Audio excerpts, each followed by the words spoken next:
I'm Christine Russo, and welcome to What Just Happened. Today, we welcome Simeon Siegel, Managing Director and Senior Analyst, Retail and E-com, BMO Capital Markets. Welcome, Simeon. My position on retail in the public markets is it's a bad fit.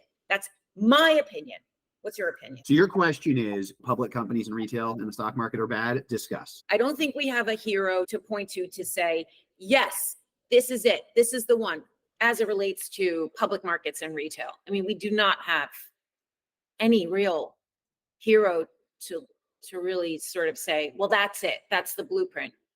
Maybe Costco, but they're right now on a slide, but that's just, it's Costco. So it's unusual and they'll be back. To me, what's really important when I think about retail, which retailers have consistency? Because the question of where does retail fit in the stock market is, where do you have consistency? Where do you have predictability? You have a lot of predictability when your consumer and the company agree on what's going on. The problem, the headbutt, happens when a department store believes they don't need to give a lot of service. They'll have low operating expenses, but the customer believes they should get the best deal, right? The headbutt, the zero-sum game happens when there's no agreement. But in any business, if the provider of the service can agree with the user of the service, it's going to be a better model. And those are the businesses that are great, because there's plenty of very large retailers in the public market, like Victoria's Secret and Under Armour, generally are viewed by the media world, by the consumer world, by any headline as being a dead brand. Time has passed them by.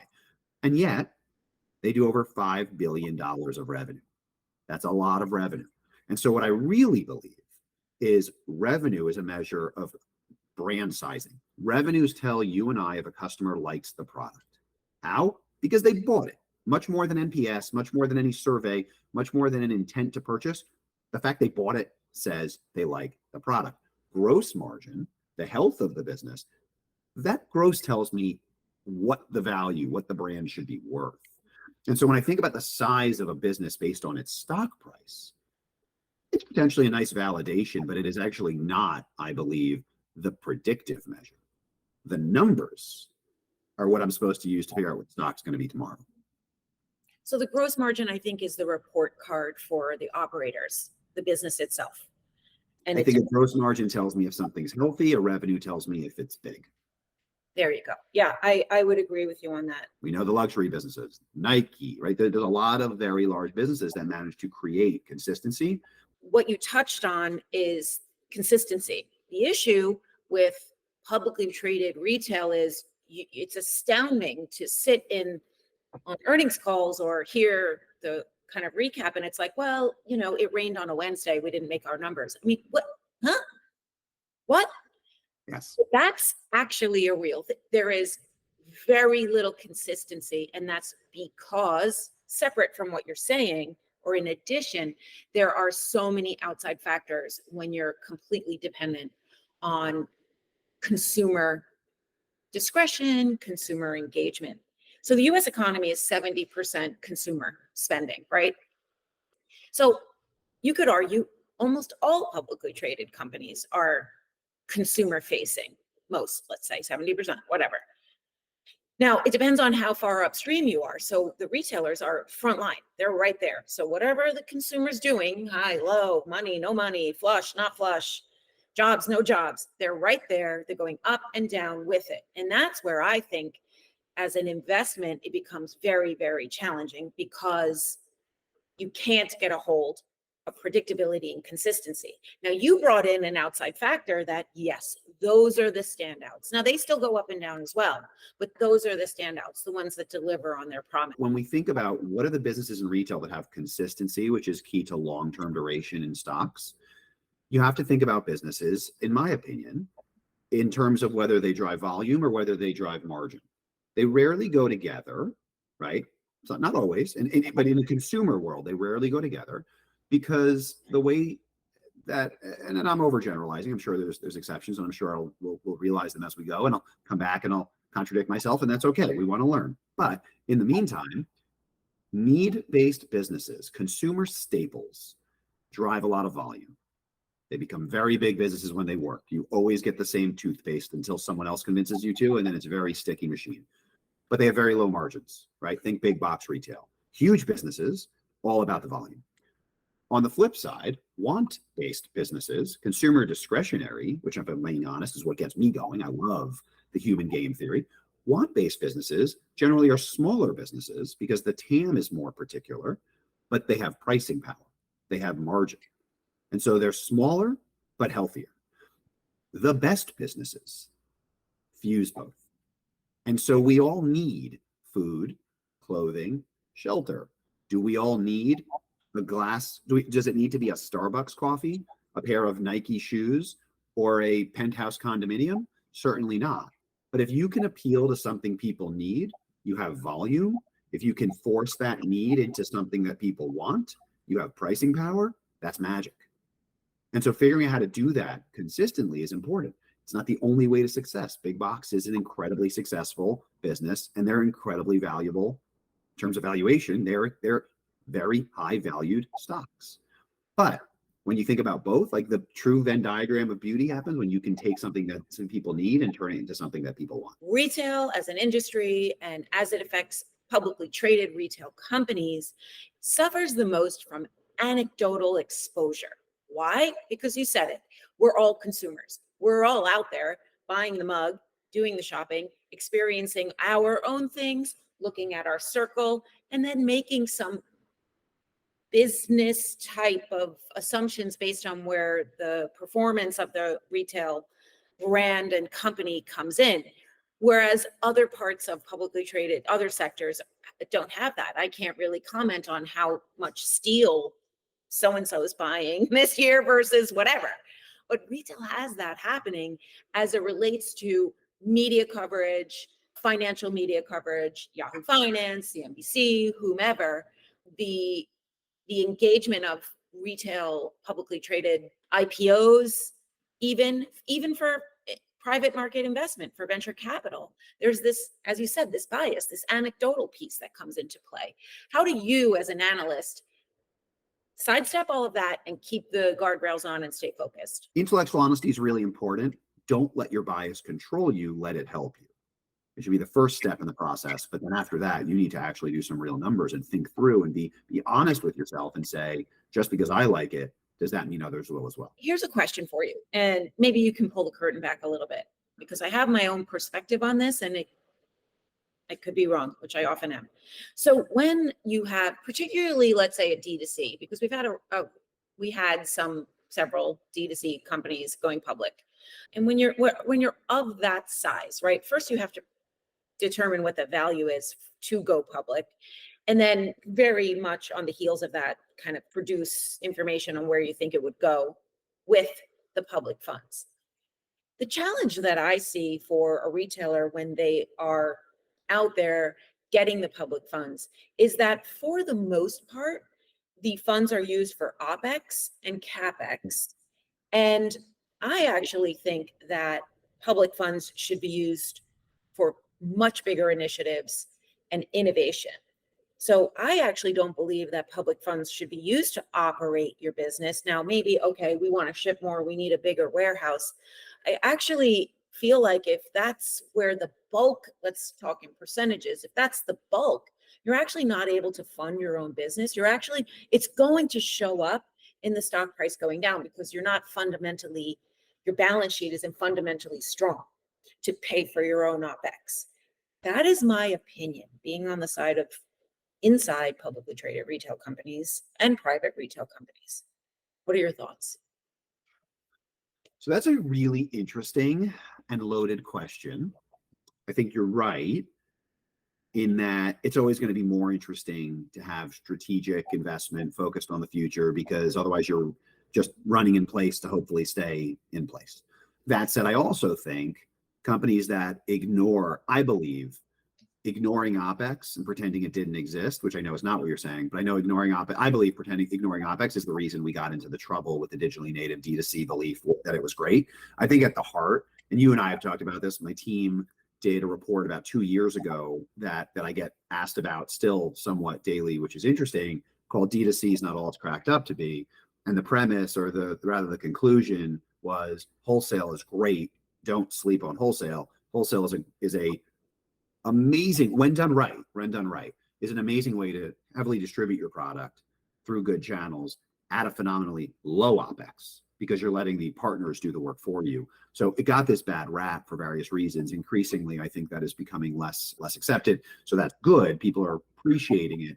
But if you think about some of the newer brands that are succeeding, as opposed to some of the newer D2C brands that are fading, a bunch of them actually embraced good partners. Like Nordstrom and REI have become this very good partner for a lot of up and coming, and they're no longer up and coming. They're now several $100 million businesses.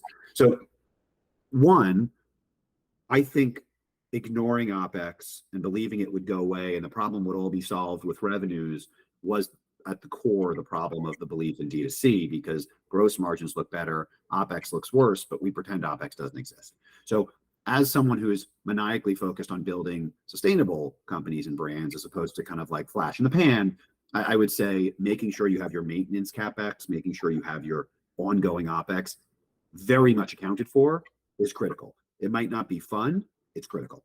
So what do I use the money for? I think is an interesting conversation. So at the end of the day, whether it's the company going public or whether it's the company raising a series A, B, C, D, E, the money being allocated, if it's being allocated strategically, needs to be split apart into what you're describing as let's build the dream, let's build the future, versus let's make sure we can get there. And so I think that there has to be a balance. And it doesn't mean 50-50. The danger is when you think, let's spend all the money on the dream.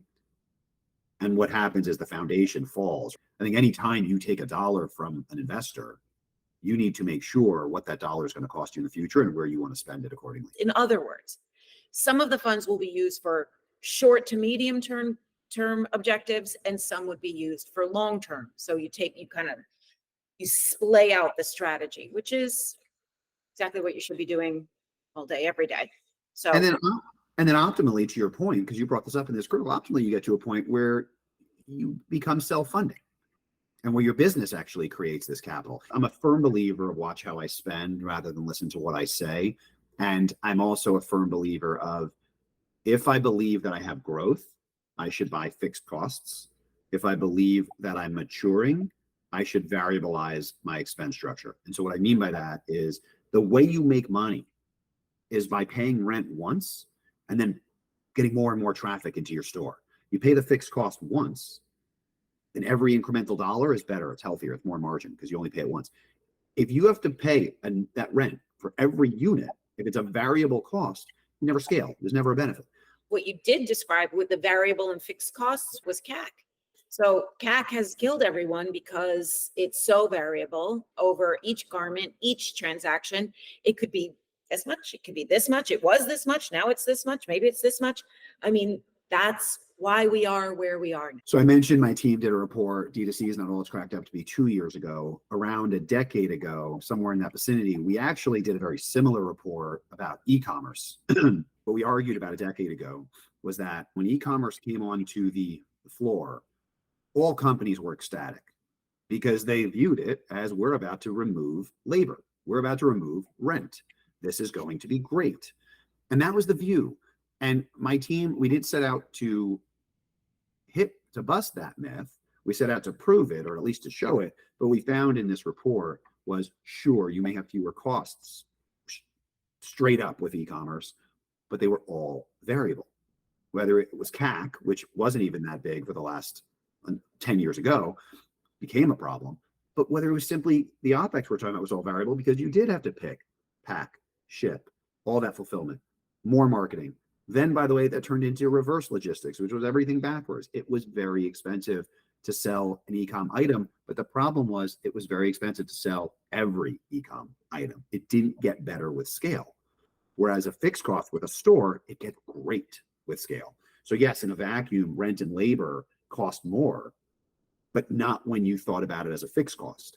And so what we did in the report was show, if we looked at the cost to drive a store as if the same way we'd look at a cost to pay a CEO, you pay it once and then the rest of the business accounts for it. All of a sudden, e-com became dramatically margin dilutive. It became very dangerous to the profitability of the business, which, no surprise, 10 years later, clearly is what happened. And so what was so interesting was this idea of remembering that the structural problem with e-commerce, that this was the argument we were making, was you have a business that never improves with scale, don't think scale is going to fix it. And that's the danger with variable businesses as you grow. To think that you wrote that 10 years ago, produced that report 10 years ago, and it fully came to fruition. Fully. I cannot stress enough this idea of the anecdotal and like being able to compartmentalize, being intellectually honest, because I appreciate you saying that. But what's funny is we did it again 2 years ago with this wholesale. It was the exact same. And you and I have been talking about it through this process where when my team first put out this report that wholesale is great, we got lambasted. It was we were attacked, right? And it was like, and it's fine. Like I don't mind that as long as the data argues it, because inevitably that plays itself out. But there was this notion that go direct, eliminate the middle person, you cut out a toll collector. I was like, you don't cut out a toll collector. You just become the toll collector, and you're not going to do it as well as they will. What you're describing is this place where we ended up. I'm not so sure we're still there. I think we're out of it, and a lot of it is because of your work. But we ended up in an industry in distribution wars, a lot like color wars in camp, where it's like, no, this is I'm doing this theme, and I'm going to have dances and songs and events and conferences and people together and webinars on this theme. And I'm going to do that theme. And those people are going to do that theme. Why? Why did that even happen? There are a lot of buzzwords in this sector. It's a very buzzword sector. And so whether it's, oh, we're all focusing on AI now, so let's figure out how to put AI in there. Before that, it was, okay, let's athleisure. We need to make sure we have 2-way stretch, then 4-way stretch. Now it's 13-way stretch. However many, like you follow certain things and you invest behind them to make sure you have the better one until a new version comes. And so I think that circularity ends up driving a lot of what happens. And so if enough people say that e-com is great, most people will take that for granted until they realize it's not. If enough people say wholesale is bad, most people, that becomes the pitch book, that becomes the pitch deck that you bring to every VC or to every institutional investor to raise money. And it just becomes ingrained until you find out that, wait a minute, D2C is not all it's cracked up. And I'm very flattered that you say it was because of my work. It wasn't because, like, we pointed it out. Like, this was going to happen. I was not an agent of change. I think that what people at some point we have to realize is it was math, and math always prevails. I believe in wholesale. I actually am entrenched in wholesale on a B2B side in various ways. As a distribution strategy, you've taken the position of like, why should this be ignored? It shouldn't, and here are the reasons. It'll be great as long as operationally it gets a lot of product to the right people at an economic cost. The bigger discussion here is that we're no longer subject to one form of distribution, that there are ones that have been existing that should be factored in, and there are ones coming down the pike that should be factored in. And from a big picture standpoint, are we saying to be less singular in distribution strategy and more distribution agnostic? I would not personally say to be agnostic about any part of your business. And I know that wasn't what you meant. Like, when people say, I'm channel agnostic, I just care about the customer. That's a nice thing to say, but you better care about your channel because that's how you're going to get to your customer. My thought is, we talked about buzzwords. One of the biggest buzzy words we've had in the past decade was omnichannel. The fascinating thing about omnichannel is omnichannel was created, it was entered into our lexicon to effectively talk about e-commerce. Over COVID, over the last 5+ years, omnichannel went from being omni to actually just talking about e-commerce. And we forgot you're supposed to have many channels. And so I think figuring out for every individual company, where are you best aligned? What makes the most sense for you is absolutely critical. So I wouldn't be channel agnostic. I'd be very channel caring. And I think at the end of the day, there probably is, right, some avenue where you should have certain version of stores / showroom, whether it's yours or someone else doing it for you, but a physical presence. There should be certain version that you're just giving it away to someone else to do however they want, as long as you trust the partnership. Certain of that can be online. Certain of it can be on your own site. Certain might be in random distributors in random parts of the world. It's the brand's job to create a product that will reach and be used by a consumer. That middle step, that's a form of execution. That's a business plan. That's just deciding how do I bridge A and B, or A and C, I guess. So figure out how to bridge it the same way you figured out how to get costs inputs to create your product in the first place. You care what things are called too much because they make for a good pitch. I care about what they do. And I think it goes back to your question of how do we keep chasing things that don't make sense? I think at the end of the day, I just need to know, how do I get my product into the hand of the right consumer in the most economic way? And that's my power of three. Then you're going to win. Well, this was fun. I hope you had fun. I had fun, always fun. Thank you for your time. I appreciate it. You are the voice of retail. Oh boy, gonna make me blush, but thank you. Thank you for sharing so graciously all of your thoughts on this show and throughout the industry. I think your presence and commentary and work in the retail industry is extremely contributory, and we all thank you. Appreciate it. My pleasure.